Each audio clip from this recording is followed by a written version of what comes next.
What is up, everybody?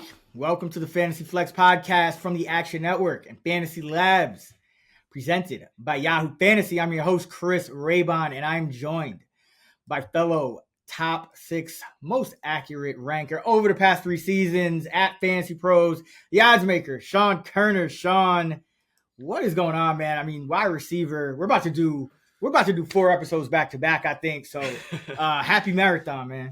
Yeah. I mean, I've gone through the ringer the past couple of days, but I'm glad to be back and glad to talk about wide receivers all day today with you. And I feel like this episode is really, the tier that I'm looking to draft the most in round 1. So this is a very, very important tier in the opening rounds of drafts this year.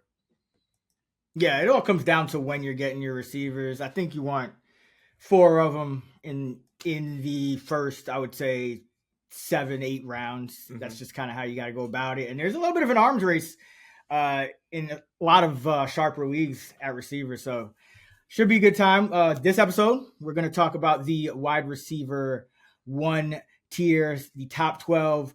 We'll go by the Yahoo ranking currently for the top 12 and just go through the guys we think are overvalued, undervalued according to ADP, what we're projecting, all that good stuff. So we'll go wide receiver 2 next episode, wide receiver 3 tier episode after that, as well as sleepers and our rookie draft and teaser. You killed me last year, Sean. So that should be fun. But nice. Before we get into that, just got to remind everybody, the Ultimate 2025 Draft Kit is here. Sean Koerner and I have rankings, tiers, cheat sheets, and more to help you navigate your fantasy football drafts in 2025. New subscribers to Fantasy Labs NFL can use code FLEX20 for $20 off a subscription at fantasylabs.com/flex. That's FLEX20 for 20 cash off with code FLEX20. Again, fantasylabs.com/flex. Use the code. Crush your league. Wide receiver 1, Ja'Marr Chase. The question I'm going to ask you, Sean, is there any case for Ja'Marr Chase not to be the top wide receiver in fantasy? To not be the top overall pick in fantasy, for that matter? I'm going to go with none. Zilch. Nada. Whatever word you want. Obviously variance will dictate if he actually finishes as the wide receiver 1 overall. That comes down to his own injury luck, other players, just classic variance, but he is certainly the odds-on favorite to be the top wide receiver again this year. He's entering year 5. He's, in age 25 season, probably what's going to be his true prime, playing with the same quarterback he's played with, all the way going back into college. So who's also, arguably the best pure passer in the game. He plays on a team with the highest pass rate over expected. Their defense still, is going to be below average this year and force them to throw the ball. So I can't really come up with a case for anybody else. And if you look at his points per game last year, 20 points per game, that was around 4.5 more than the next guy, Justin Jefferson. So there's really no case for him. And I was going back and looking at making up notes for A.J. Brown, looking at his that amazing 6-game stretch A.J. Brown had back in 2023. Ja'Marr Chase's entire season was still averaging more points in that stretch. So it's, we're just talking about a guy that's still ascending. He's, already, the top wide receiver. There's really no case for him to not to be drafted number 1. But again, variance could dictate whether he finishes there. But I am absolutely drafting him as the top receiver. And yeah, in most drafts, number 1 overall pick. Yeah, it's at this point, it just feels a little bit safer. I mean, I think we always talk about our approach to early round drafting is you want to minimize the risk. And there's certainly an upside case to getting, if a Saquon Barkley or a Bijan Robinson hits as that RB1. But I think the safest choice is Ja'Marr Chase at wide receiver. And, with Jefferson injured and, Nacua, he's still got Devontae Adams there. I love the fact that Chase does it with another guy who is elite in his own right, and T. Higgins, who commands a lot a lot of targets, I think that just kind of locks in the floor for me with Jamar Chase because, T. Higgins there and he's still putting up the numbers that he's putting up. That's tough to do. So Justin Jefferson, he's the number 2 wide receiver on most people's ranks by ADP. Usually see him there as well. Now, any concerns about the preseason injury or the change in quarterback or what some people are thinking maybe a little bit more of a heavy personnel type of offense? I'm not too concerned about the injury yet anyway. It is a hamstring, so that's, definitely a concern. It could linger throughout the season, but I think they're just being extra careful with him. Might as well. And I'm not really concerned about JJ McCarthy at all. I think this system has proven time and time again, it really doesn't matter who's under center. I mean, Nick Mullins was pretty legit in this scheme when he got started. Same thing with, Josh Dobbs. Sam Darnold had a career year. So I'm high on JJ McCarthy. It'd be nice for them to get more work this preseason just because, JJ McCarthy did miss his entire rookie season. But they got some reps last year during camp and preseason before McCarthy got hurt. So they're going to get on the same page quick enough. So I don't really have any concerns about the injury yet or McCarthy. Justin Jefferson's proven to be QB proof anyway. And the system has proven to be QB proof. So no concerns here. And I still consider him, top 3, top 2 wide receiver. Yeah. He's not as locked in as Chase for me. Chase is kind of that unquestioned number 1 guy. Jefferson, based on talent, yes, but just because there is some uncertainty relative to the past few seasons with Jefferson, just some things changing. I can make the case for a couple of these other guys. They're not too separated. They're in the same tier for me. Next up, we got CeeDee Lamb. And, he's a guy who change is going to hit him as well. You got Mike McCarthy out as head coach of the Dallas Cowboys. You got Brian Schottenheimer in. You got George Pickens, who else did Lamb play with? Was it Brandon Cooks the best? Number 2 he played with, or is it Gallup? Gallup was all right. Cooper. Oh yeah, Mark Cooper. First. Yeah.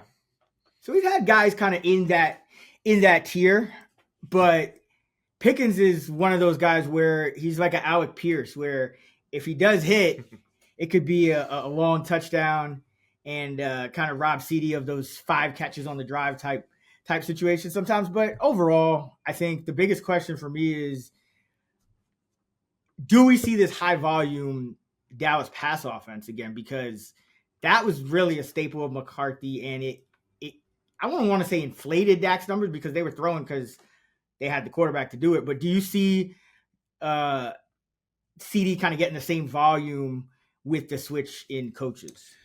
Yeah, I think Schottenheimer definitely leans towards a more run-heavy approach. But if you look at their depth chart heading into the season, I don't think he has a choice but to throw the ball because, Javonte Williams is probably going to be the starter, the de facto starter week 1, which is not great. And then, Miles Sanders is already banged up and definitely past his prime. And I like Jaden Blue as a rookie, but still, he's banged up. He's not a guarantee to be a factor. So I think they're just going to be forced to kind of throw it no matter what.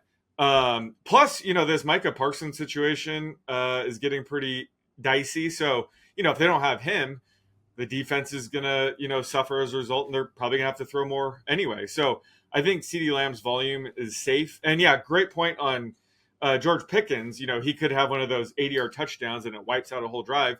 But I think that presence will actually help open things up for CeeDee Lamb over the middle. So, it's a symbiotic relationship where they could both kind of help each other out. And at the end of the day, really help Dak out. And, last year, CeeDee had to play 8+ games without Dak. He had Cooper Rush under center. So I think he's going to bounce back this year with Dak, fully healthy to start the season. And this offense could be sneaky. The passing attack could be sneaky good, with him and George Pickens. I think they're a good fit together. Yeah, it has a lot of upside here. Schottenheimer doesn't excite me. I have CeeDee 4th, my wide receiver 4. Just a little bit less enthused about there's also this Kevontae Turpin situation where now he's in the looks like potentially the top 3, which then takes slot snaps away from CeeDee Lamb, which I think ultimately you like CeeDee in the slot just because he's such a volume hog. I think outside, it's defending him is a little bit, I don't want to say easier, but a little different. I think it's more conducive to CeeDee fantasy value to spend as many snaps in the slot because he's just so elite and can get the matchups that he wants in a free release. But then this next guy, I was actually surprised to see him this high in the Yahoo ranks. He certainly deserves it, but he's usually a couple spots lower in ADP and where I'm ranking him, where I'm drafting him. But Nico Collins, I mean, you can't really say he doesn't have a place in the top 5. That's not usually where he goes, but very consistent since the breakout, 5.3 catches, 86.5 yards in 2023, 5.7 catches and 84 yards last year. Missed some time, but what changes for Nico that's material? Because there's a lot of changes going on in Houston, the OC, the line, the receivers around him.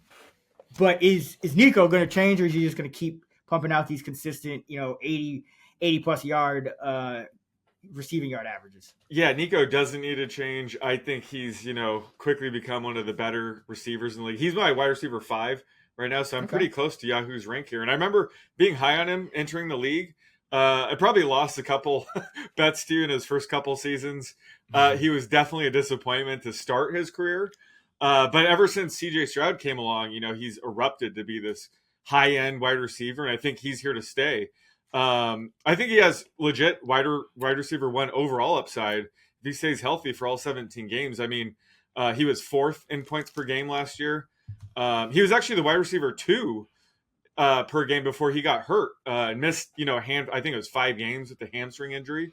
So, if you look at his production before that, we could see his ceilings very high. And, the Texans entering the season, I don't know if Joe Mixon's going to be healthy. I don't know if they're going to be able to lean on the run game as much. So CJ Stroud's probably going to have to drop back to pass a ton. And, the offensive line is terrible, probably the worst in the league. So it's going to force CJ Stroud to probably go to his first read more often, which is usually going to be Nico Collins. So I just think he has a ton of upside. And again, if he stays healthy the entire season, he's one of the guys that I think could push Jamar Chase to be, the top wide receiver overall. So I absolutely think, he's a top 5 wide receiver right now. We'll get to some of the other guys, but as of now, he's my wide receiver 5. Yeah, I still have him in the kind of the back half of the tier. My thing with Nico is, number 1, yes, he's absolutely talent-wise in that tier, but the way he gets his fantasy points, I think the offensive line could be an issue because, yes, he's going to be the first read, obviously, but for him to hit, you need those 80-yard touchdowns. That's what he really brings to the table is those, he's not necessarily going to be a CeeDee Lamb or a Puka in terms of volume, 7 catches per game type of guy, but he can be in the mid 5s. He's going to put up yards per catch. And I feel like for him and CJ to be clicking, that offensive line is going to need to hold up. So it doesn't make me feel great that they moved on from Tunsil. I know he was getting older, but still I thought their best tackle. So I'm kind of, more in line with the ADP than the Yahoo rank with Nico. I have him at wide receiver 9. So he's more of a low end for me, but I certainly can see the case for the upside. It's just, CJ Stroud looked like a different guy last year too. And there's a case to be made that, there's all these rookies around him and new pieces and just everything's new. It could take some time and defenses could take away some of the deeper routes. That's just my concern with Nico. Yeah, that's fair. And let me just put it this way. I love getting him wide receiver 9 because that is where he goes. So I think getting him at ADP is, good value in the tail end, the 1-2 turn there. Yeah, it's interesting. I think this wide receiver, the top tier of wide receivers, the wide receiver 1 tier, it's not overly polarizing, but there are guys starting to emerge for me where I could, I'm a little more one direction or the other than maybe the consensus. So Puka Nacua, I think he's the guy for me. Well, one of the guys, because there's a couple other ones, but Puka Nacua, if he stays healthy, I think he has that number one wide receiver upside, because you have this, you're playing in a pretty competitive, on a competitive slate, but you're playing a lot of games indoors in the West Coast. You've proven that you can put up massive numbers, even with another very high volume target hog in Cooper Kupp there. And then now you got Devontae Adams, who should be that too, but we know the Rams' history with some of these free agent signings, so there's like a little hidden upside there. If Devontae has his Allen Robinson type of season, that the Rams just seem to attract. So there's a lot of things I like about Puka, and there's really no knocks on his game. And I don't know if you saw him. He was talking about what he's learning from Devontae. Did you see any of that? He essentially just was out there just on raw physical talent. Puka's like describing how he runs routes. He's like, yeah, I just kind of run into guys, and then that's how I get open. I just bump him, and then I'm open. But like with Devontae, he actually uses leverage, and he like can fake one way and go the other. I'm like, wow, this guy still has room to grow. So I'm all in on Puka. I think he's a top 3 wide receiver. What do you think? Yeah, I think he definitely has, wide receiver 1 overall upside. I mean, just look at his first 2 seasons. He's had a historic start to his career. Just in his first 2 seasons, only Justin Jefferson, Odell Beckham, Randy Moss, Jamar Chase, and Jerry Rice have had more yards. And he missed a handful of games last year. So if you look, he's actually 3rd all time in receiving yards per game in history since the merger, I guess. But the only knock is just his touchdowns. He doesn't score as many touchdowns. He has 10 in his first 2 seasons. So we could see positive regression there. I mean, imagine if you start scoring double-digit touchdowns. But there's a chance he becomes, the next Julio Jones. That doesn't happen. That's fine, but that could hold back his, true ceiling. The thing that does concern me, I guess, is this back injury with Stafford. I haven't really moved anything yet in my rankings because I think they're just being, coy with him and letting him, have his vet days off in camp and whatnot. But if they do go to Jimmy G, I think what I'm gathering with you don't really consider it much of a drop off for someone like Puka. He's going to get his targets anyway, right? Yes, absolutely. Yeah. I actually, to your point on Stafford, initially I thought it was just the normal, like, why make Matthew Stafford do extra work? He's proven himself. But I think there was a legit setback or just kind of cause for concern on the most recent practice, because McVay told the media and everybody, he is going to practice, and then he couldn't go. So I do think there's some concern with Stafford, but they also like Jimmy G a lot. And I think Jimmy G, especially for a guy like Puka, I don't think there would be much drop off. I think when you talk about a guy like Devontae Adams, who probably is going to do more work on the boundary, with Nacua in that Kupp role that McVay gave him, in the middle of last year, he took over that Cooper Kupp role, which is the role you want in this offense. I think if somebody was to see a downtick with Jimmy G versus Stafford, it would be more likely to be Devontae Adams. So yeah, I'm buying the dip anywhere I can on Puka Nacua. Yeah. He's just too good, and like you said, too historic to kind of poke these little holes in his game. Yeah, his ADP has dropped almost 2 slots over the weekend. I think just the market in general is starting to really shift. They're getting worried about this. Imagine if they say, Stafford's going to miss week 1 or longer. His stock could plummet. And what you're saying is you're going to be buying the dip. Yeah, exactly. It's like a tariff. It's like a tariff. It's like, okay, cool. Thanks. Yeah, whatever. Right. Fade the news. Sure. Yeah, exactly.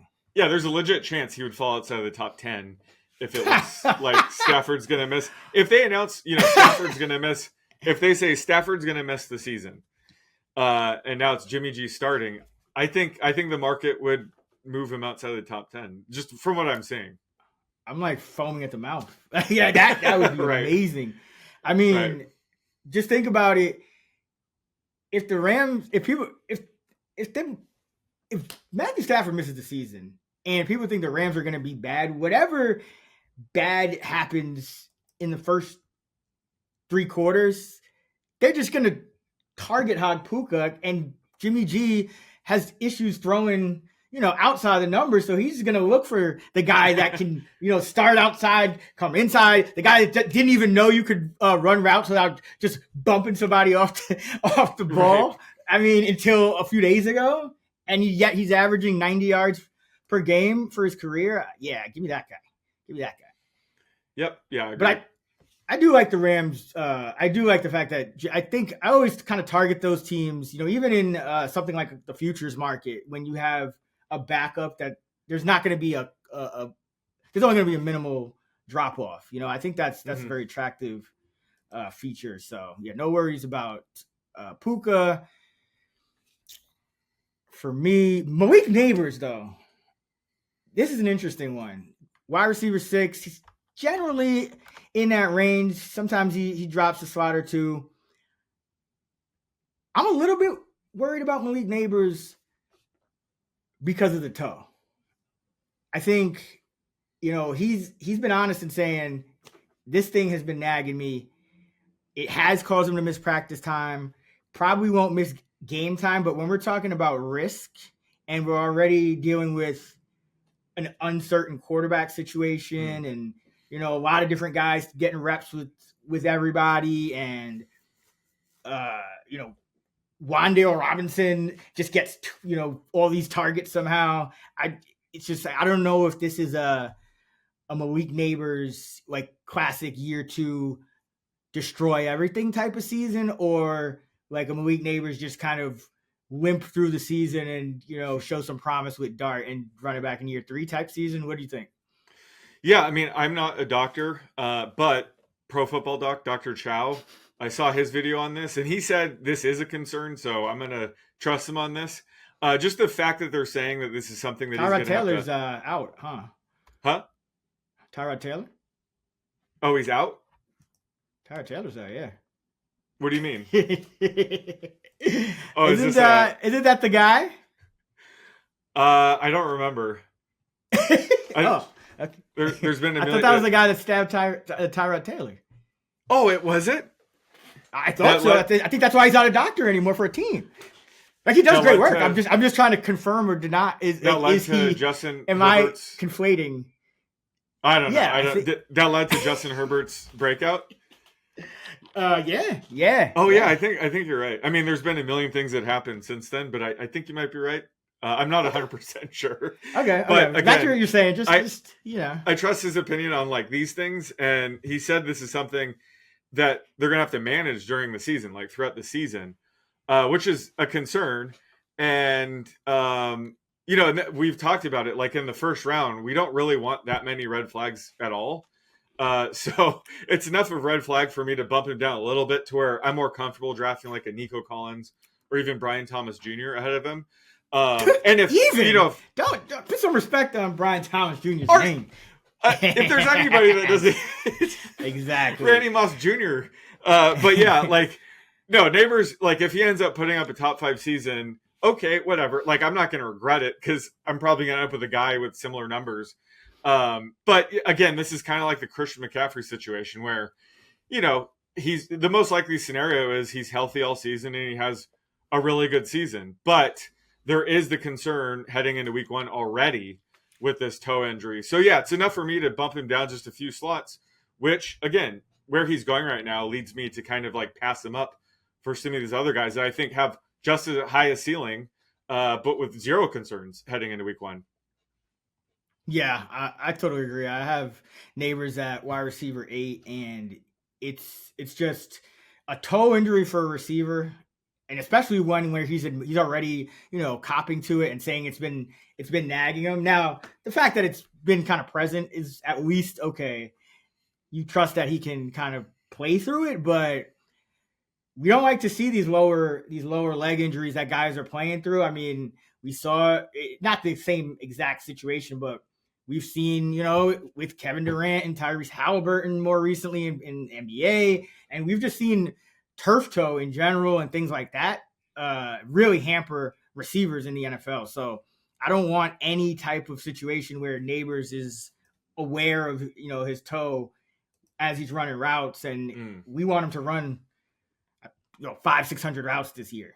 So yeah, it's a little too rich for me. I think there's some good value at running back around where Nabers starts to go. I think if you got a receiver, that's why you definitely, I think, more often than not want the receiver in round one, so you have a little bit more optionality as you go forward with some of these guys, depending on who falls and who doesn't. In a sharp draft, Nabers might be the guy that falls, and you're like, all right, yeah, I might want to go running back here. Whereas, some other drafts, it might be a guy like, Puka falling out of the top 10 or something, which is totally different situation. So yeah, I'm with you on a little bit lower on Malik Nabers. And now that we're halfway through the top 12, let's do a segment presented by Yahoo Fantasy, looking at risers and fallers. Sean, so far we've discussed Jamar Chase, Justin Jefferson, CeeDee Lamb, Nico Collins, Puka Nacua, and Malik Nabers. Looking at those top 6 guys, who sticks out as the biggest riser this year, and who's missing from last season as the biggest faller? I'd say the biggest riser is the guy we just discussed, Malik Nabers. Last year as a rookie, he was going around wide receiver 24. I compared him to Jamar Chase, so I don't know why I was underweight on him at wide receiver 24. Big mistake by me. But he's all the way up to wide receiver 6 now. But as we discussed, I'm concerned with the toe injury, so maybe I'm going to look like an idiot again being underweight on him. But he's the biggest riser for sure. I think another guy to throw in there would be Nico Collins, who is wide receiver 14. Now he's up to, wide receiver 4, that range. I think that's definitely warranted as he's, one of the best receivers in the game now. And the biggest faller has to be Tyreek Hill, going from wide receiver 2 last year all the way down to wide receiver 14. I think, he could bounce back this year, but it could be warranted just considering we did see, him start to decline in his age 30 season, and now he's 31. So there are some concerns there for me. But again, his ADP is all the way down to wide receiver 14. So maybe if he bounces back, he's worth that. But certainly the biggest faller heading into the season. Yeah, and I think Tyreek Hill is a very polarizing fantasy pick that we're going to talk more about. But those were your Yahoo Fantasy wide receiver risers and fallers. Malik Nabers, Nico Collins, risers, Tyreek Hill, a faller. As a reminder, this episode is presented by Yahoo Fantasy. It is my favorite time of the year. The NFL season is almost here, which means fantasy football is, of course, in full swing. And this year, Sean and I, we're playing over at Yahoo Fantasy, and they're taking it up a notch, giving you a fantasy football experience this year like never before. We're super excited for all of the new innovative things Yahoo is bringing to the table this year. And in fact, to celebrate 28 years of fantasy football greatness, Yahoo Fantasy is dropping 28 big new features over 28 days throughout the month of August. And to kick things off, they just dropped Yahoo Fantasy Guillotine Leagues, a killer new way to play fantasy football where lowest scoring team gets chopped each week until there's just one team left standing. And with the NFL season just around the corner, now is the time to get your fantasy league mates together and give this new mode on Yahoo a try. Or if you're more into the classics, you can always still play in a traditional head-to-head private league or join a public league as well. Stay tuned for more killer announcements and start playing Yahoo Fantasy Football right now. Go to yahoofantasy.com/flex. That's yahoofantasy.com/flex. Fantasy Flex listeners, Chris Raybon here. Sean Koerner and I will be in Chicago on August 23rd at Joe's on Weed for a live Fantasy Flex event presented by Yahoo Fantasy. We'll have a few special guests there as well, so you definitely want to check it out, and it's totally free to attend. All you got to do is RSVP to save your spot, and you can find the RSVP link in the description below. We're going to do a live fantasy draft. We're going to have some preseason games going on that we're going to sweat together. So again, find that RSVP link in the description below for more details and save your spot. We'll see you in Chicago, August 23rd, Joe's Bar on Weed Street for the Fantasy Flex live event presented by Yahoo Fantasy. Wide receiver 7, Amon-Ra St. Brown. This feels low for him. I mean, he's a guy that's just so consistent. Almost, I mean, great route runner. Kind of reminds me of like a smaller, little more shifty version of Keenan Allen in a way. Just always open, always making plays. Down to wide receiver 7. Is that where you have him? Are you worried about losing Ben Johnson, losing Tanner Engstrand? For Jared Goff, maybe that could be a concern more so than St. Brown himself. But any thoughts on just how that might affect St. Brown's value? Yeah, I have Amon-Ra right around here. I think if it's Amon-Ra and Malik Nabers on the board, that's when I'm kind of in a toss-up right now. But I think the offense overall is probably due for some decent regression this year. Again, I'm projecting this offense for 7.5 points less per game. I mean, they were just so perfect last year. It's almost impossible to replicate that. Plus, they lost Ben Johnson. Their offensive line will likely take a step back. Amon-Ra should still have a high floor, command plenty of targets, but Jameson Williams is going to be, I think, better in year 4, have a more diverse route tree, command more targets. Sam Laporta kind of had a disappointing year 2. I think now that he's healthy again, I think year 3 he could bounce back. Jahmyr Gibbs could play more and command more targets, so it could be more spread out. Even Isaac Tisla looks like upgrade at wide receiver 3 potentially. So I think this offense could be a little bit more spread out, which would hurt Amon-Ra. But again, like you said, he's such a good route runner. He's always open. I think he's still going to get a ton of targets.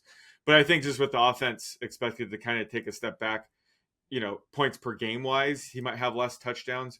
But I think this is the right range to take him. I think he does offer that high floor that I do want, certainly, in these first couple rounds. So this is right about where I have him. And I think if he's available in this range, I'm willing to make that click. Yeah. Was it last year or was it the year before? I remember there was another year, because his rookie year, we were both all over him. Yeah. But I do remember you being a little skeptical of him one of the years, like after he blew up. And I was like, no, don't even do it. I feel like that again. There's no holes I can poke in Amon-Ra St. Brown's game. I mean, if the Lions take a step back, they're just going to have to pass more, and he's going to be open. And you still got a capable quarterback in Jared Goff who's, he'll put up yardage if they have to throw. He might throw more picks, but he's going to run the highest percentage routes in the offense. Jameson Williams still more of a deep threat kind of guy, and Tisla is a blocker. Like I know he's playing well, but they like him for his blocking. I'm not going to get talked off Amon-Ra. I have him wide receiver 6. I don't really see any downside with him. So he's very valuable to me in this range at wide receiver, because unlike a Malik Nabers, who I see an injury, I see quarterback uncertainty, even though I think ultimately Dart is going to make the most starts. But Amon-Ra, okay, you lost your coordinator, but you're not the quarterback. So I have nothing bad to say about Amon-Ra St. Brown. I mean, should we just move on? Do you have any response? Yeah, well, I have to defend myself. When you said I was down on year 2, that's not necessarily Was it true. year 2? It might have been 3. It might have been. No, it was year 2. It was Okay, 100% year 2, and I do regret that. And what I was saying was, he's probably going to have a shit ton of receptions and yards, but it's hard to see him improving too much in the touchdown department. So I was saying I kind of lean under 5.5 receiving touchdowns, and he scored 6. So fuck me. But since then he's scored double digits in back-to-back seasons. Obviously he's a top 5 wide receiver, but again, the 12 receiving touchdowns last season, I think we will see some regression there. I have him, around 8.5. Like you, there's really not much to poke holes in his game right now. But again, like if a player like Jameson Williams takes an even bigger leap in year 4. And Laporta, he did kind of have a down season. I just think this could be a little bit more spread out. But I am not saying fade him at all in this range. Again, I think just getting any combination of these top 12 receivers, if you get 2 of these guys to start the draft, I'm happy. So I think he's going right around the time I would draft him. And, again, no holes to poke in his game whatsoever. He has one of the highest floors, certainly, in this range. So definitely willing to take him here. Yeah, wasn't it you who said, there's like I think we were talking about CMC, and you're like, there's the sweaty neck beard or something that would say, okay. The meme of the IQ chart, yeah. Yeah, with Amon-Ra, I feel like it's just everyone. There's no real way to dissent with Amon-Ra. I mean, This guy, 3 straight years between 106 and 119 receptions, between 1161 and 1515 in terms of the yardage, between 6 and 12 touchdown catches, and no more than 1 missed game in any of his 4-year career. I mean, that's about as good as it gets at this range in the draft. I think that's why he's so valuable to me, because I think if, we've kind of seen this before where if a guy like a J-Mo takes a step forward, that doesn't necessarily mean that the guy in front of him will take a step back. It could mean more for like a guy like Laporta, he might take a step back. It might not be a both, but usually it's going to affect the guys under you. So I really don't see a floor. Like a floor case for Amon-Ra barring injury. And now, maybe I guess you could say their backup quarterback situation, because there's no more Teddy B there, but Jared Goff tends to not get hurt. So true. Fingers crossed. See who we got next. Oh, yes. Oh, yeah. Oh, yeah. Brian Thomas Jr., wide receiver 8 in Yahoo. My wide receiver 5. He's a top 5 receiver to me in this Liam Cohen offense. I saw what I needed to see in preseason week 1 with Thomas moving all around the offense, still playing more snaps than Hunter, but they're moving fast. They're smarter. The play calling has already looked better. So this is another guy for me. Wide receiver 1 overall, upside, ceiling, floor. He has it all. You were the biggest member of the Brian Thomas fan club, so I'll let you just take it from here. Yeah. Well, yeah, I'm right there with you. I have him wide receiver 5. And I was very high on him as a rookie. I couldn't see anybody else in his game than Randy Moss, and he's like the same height, weight combo, speed combo. Again, Randy Moss had that skill set 20 years ago, so imagine that 20 years ago. But yeah, he's a lock for me inside my top 5. Should be better in year 2, should be better in this Liam Cohen led offense. And like you said, loved his preseason week 1 usage. Obviously it was a limited sample there, but he did run out of the slot 42% of the time. And last year he had the highest fantasy points per slot route run. And he ran out of the slot 28% of the time. So if we see that big of a jump, I mean, that's just going to open things up even more for him.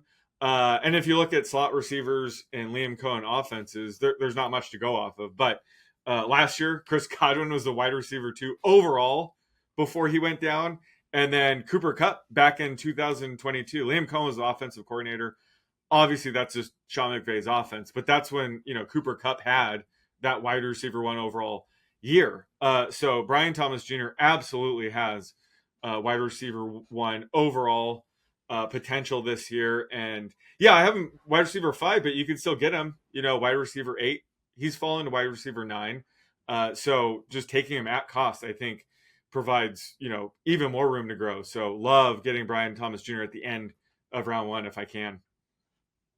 Yeah, I would take him above cost. I would honestly take him 2nd overall and have no problem with it. After Jamar Chase. Yeah, if you're forced to, he's not going to make it back to you. What the hell? You have nothing to lose. Yeah. Yep. I can get behind that. Because what he does have, potentially, is he has that potential for that bad defense, like a Jamar Chase. I mean, I feel like did you see that Jags Steelers preseason game? I feel like their defensive coordinator, just had the worst body language, but it was because of how his defense was playing. And I know it's backups, but they were playing, they were trying to get situated. And I mean, he was just scowling and frowning. And yeah, it could be a long year for the Jags defense. Maybe, they do have some talent. So maybe they put things together. Like I said, a lot of backups playing in the preseason, but I think that's the best chance you have for that kind of situation, because Detroit kind of seems like it's going to be a bad defense, but they actually have some guys there that lines deep, so they could surprise again. All right, next up we got Drake London at wide receiver 9. Another guy that I'm fine taking him above that, above where he's going. I have him wide receiver 7. So I have Brian Thomas Jr., Puka Nacua at 3, then Lamb, Thomas, Amon-Ra, Drake London, and then Malik Nabers and Nico. So I guess I'm low on Nabers and Nico, but I love the value on Drake London. I mean, another guy, what are the holes we're poking in his game? I guess if you don't believe in Michael Penix Jr., I do. I think he can deliver the ball probably even better than Cousins last year over a full season. What say you about London? Yeah, I agree. I think Penix is going to help Drake London compared to Kirk Cousins last season's version of Kirk Cousins. You just look at the 3 games that London played with Penix when he started at the end of the season. He was wide receiver 1 overall. That, what more do we have to say? And if you look at that stretch, he averaged 19.4 points per game in half PPR. That would have ranked, wide receiver 2 overall, just behind Jamar Chase. So we've already seen his upside is real with Penix. Penix is more willing to throw downfield.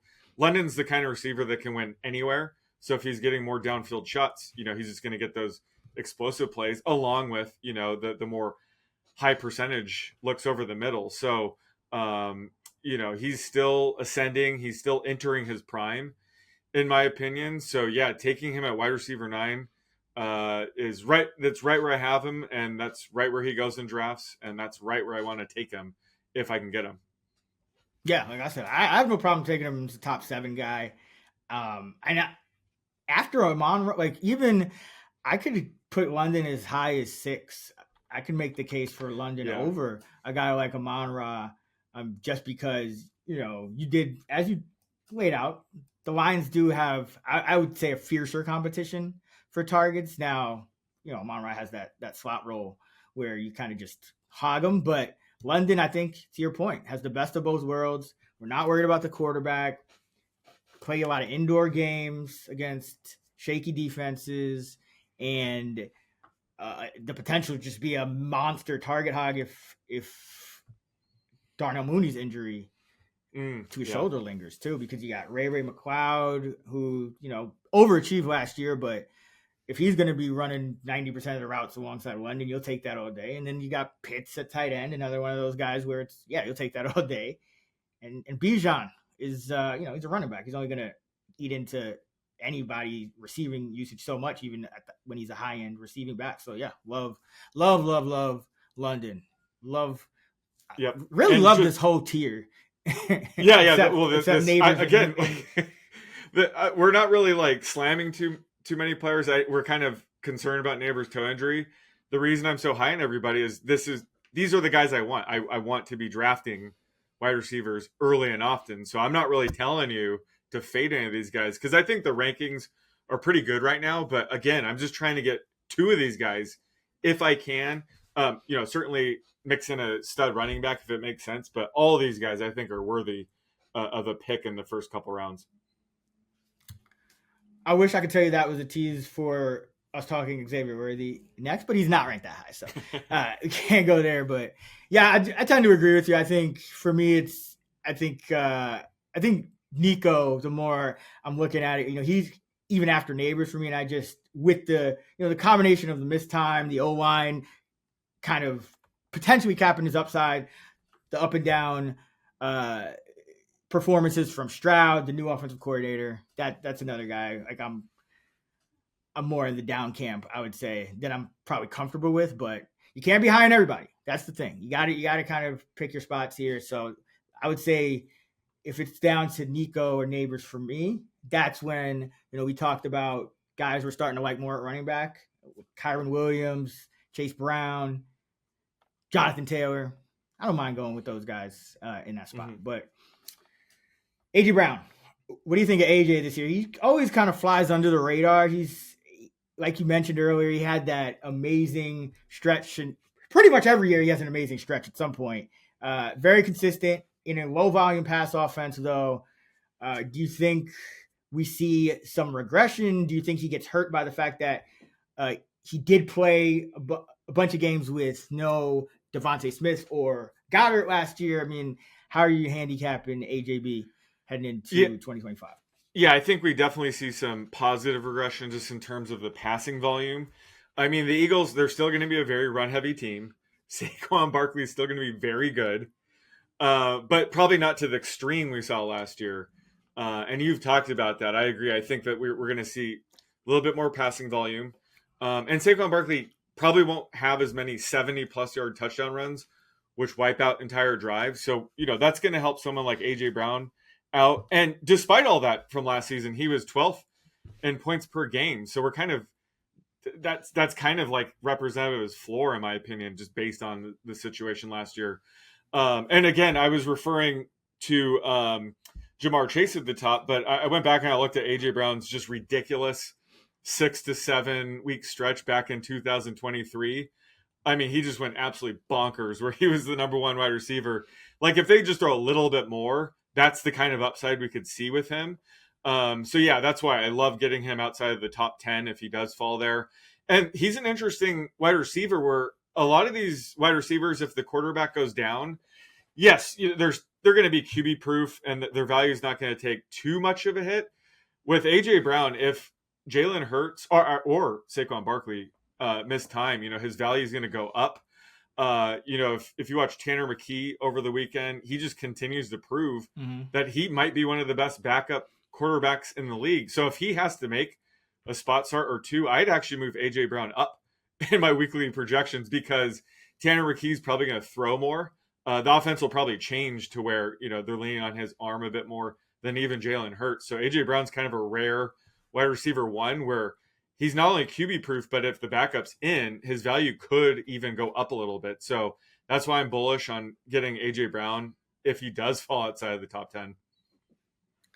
Yeah, it's not. I don't know if it's as sexy as a pick anymore. He's gonna be 28. We know what he can do, but he's gonna do it every year. He's gonna just put up, at least 6-7 touchdowns. He's gonna get his 1,000 to 1,500 yards, and the talent is there. There's another guy, no real holes to poke. I would say he's a little bit more, at least as long as Saquon's healthy, a little bit more of a floor play. In this range, but again, there's no real problem with that, and he does have the ceiling. But I think there is some upside for Hurts throwing the ball a lot more than we've seen because that was more of a Kellen Moore thing than anything last year. I mean, Hurts had never been kind of, I don't want to say hidden, but capped volume-wise to that extent. 31.6 attempts per game in 2023, 30.7 the year before that, and he dropped to 24.1 last year. So that was a pretty big. Talk about the Lions scoring 7 points. Hurts had 7.5 fewer attempts last year than the year before. So some nice room for regression. And A.J. Brown is my wide receiver 10 as well. Next up, another one of my favorites. Though this receiver room behind him is getting really interesting. Ladd McConkey, Chargers. Yeah. I think we know how good he is already, so let's just jump to the point. Did the Keenan Allen signing affect Ladd at all? And I only ask that because Keenan is also known for playing the same kind of inside-outside role. No, I don't think it affects his value as much as the market seems to think. I saw everybody kind of freaking out about this. But I was really high on him as a rookie as well because of the landing spot to the Chargers where they moved on from Keenan Allen at the time, Mike Williams, and Austin Eckler. So that was a ton of available targets. And I said that Ladd can win anywhere on the field. So he's going to pick up, a lot of those targets. So the fact that they brought in Keenan Allen yes, it might bump Ladd to the outside a bit more, but he can be a really good outside receiver. He can win downfield. He can win anywhere. So, maybe Keenan helps open things up for Ladd. If anything, this just really hurts the depth guys. Like a Trey Harris, a Keandre Lambert-Smith, or Quentin Johnson, not if his stock could go any lower. But I think those are the guys that Keenan Allen impacts because of playing time. Keenan Allen's going to take playing time away from those guys. But I don't think he's really going to eat into Ladd's target percentage much at all, because Ladd has already proven to be, elite number one wide receiver in this offense. So I haven't really moved him at all, but the ADP has moved, Ladd down a slot or two ever since the signing. I just don't see it. I think if anything, it just represents, kind of a buy low spot for Ladd. Totally agree. Ladd McConkey is so good at getting open and we're worried about Keenan Allen, who was unsigned until just now, until early August, essentially. That Keenan Allen, this almost reminds me a little bit of what I thought about Green Bay. What I thought Green Bay thought about their receivers last year. They were obviously telling us they didn't like their receivers as much as maybe we thought, and it's kind of the same deal with the Chargers. I mean, they brought in Mike Williams. They're trying to get the whole band back together. Then he decides to retire. He's like, nah, fuck this. And then they go and get Keenan Allen. What are we gonna do next? Get say Jared Tutu or somebody? This is. Krosky Merritt and Deebo Samuel in Washington. Let's just bring Austin Eckler back while we're at it. There you go. Now they love their Hassan Haskin, Jared Patterson, Kamani Vidal black hole too much to do that. But yeah, no, it's you think if Ladd McConkey wasn't white, that his ADP would have been dropping like that. I'm not going to go there. You tell me. What do you think? I think it could play a role. It shouldn't, but it could. Jackson Smith in Jigba is not the number 12. My bad. Should be. Cut that. Hey, he should be. Yeah. Matter of fact, don't even cut that. I'm forgetting. I'm looking at my ranks now. I'm just like, all right, next time. Yeah. But no, T. Higgins, the thing about T. Higgins is another guy who we know what we're going to expect, but he is making it a habit of missing games year in, year out. He does have Jamar Chase in front of him. And I think you and I talked about Joe Burrow could have an elite season and that be, the mid 4,000s and 35 touchdowns instead of, 5K yards and, up over 40. So I think T. Higgins kind of similar to like a Devontae Adams. Like if there's one guy of the elite that are going to take is more risky than the other, it's going to be the number 2 guy for me. So I have T. Higgins at wide receiver 13. So I'm, one spot down. He's a second podcast guy for me. What about you? Right. Same. Yeah. He's my wide receiver 13 as well. I do have Jackson Smith and Jigba as my wide receiver 12 right now.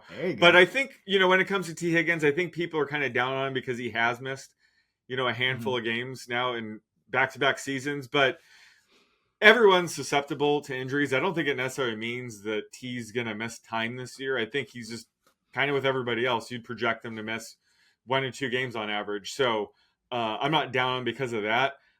When he is healthy, he produces, and I think that's all that matters. He was 4th in points per game last season, and I think the important thing is, yes, he's the number 2 receiver in that offense, but he's still attached to Joe Burrow and this Bengals pass-heavy offense. So he benefits from that. He benefits from Jamar Chase being so freaking good.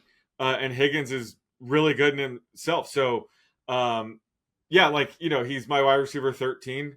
There's certainly times I take him there. I really have no qualms with T. Higgins. If he can stay healthy, he's potentially a top 10 receiver. But I think his ceiling is kind of capped when Chase is healthy, but I don't think that's a reason to kind of pass up on him here.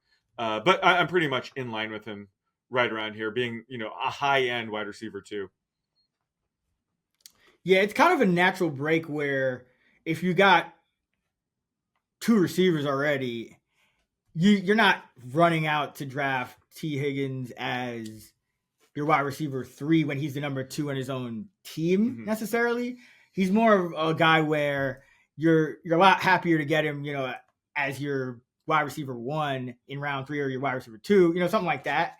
But if you already have 2, I think he's kind of a natural break where you don't need to keep hammering. Sometimes you don't even get that chance. It really depends on the league. But there's no real holes to poke in his game. It's just a matter of, does he stay healthy? Does Chase get hurt in front of him, which would give him, that massive upside as well. So he's kind of locked in there. And then we starts to get a little shaky outside of the guy that I guess we'll lead off the next Fantasy Flex pod with. So I'll leave it at that. Make sure you lock it in. Part 2 is going to be out soon, where we're going to go over the wide receivers 13 to 24. And then we're doing a whole nother wide receiver episode. We usually do 2 per position, but for wide receiver, we got to do a third, breaking down the entire wide receiver 3 tier and the sleepers, because those are really important at wide receiver, especially in best ball. And you don't want to have too many of those guys on your bench, so it's important to kind of nail the guys you do have, that aren't your starters at wide receiver, because if not, you should just be stashing running backs. But that's going to wrap it for part 1 here on the Fantasy Flex Wide Receivers Week, presented by Yahoo Fantasy. Don't forget, fantasylabs.com, all of our fantasy football content. Sean Koerner, the odds maker, and his tiers. Be sure to check it out. It is league-winning content right there. And you can download the all-new Fantasy Labs app. Use promo code FLEX20 for $20 off right now. Sean is on X at @the_oddsmaker. I'm at Chris Raybon. We're at those same handles on the free award-winning Action Network app. And don't forget, Fantasy Flex Live event, August 23rd, Joe's Bar on Weed Street in Chicago. If you're in the area, come through. It's free to attend. All you got to do is RSVP. The link is in the episode description. So RSVP. It's going to be lit. We'll have some special guests. Save your spot for that live event. And once again, thank you to our sponsor, Yahoo Fantasy, the best place to play fantasy football. Until next time, let's get this money.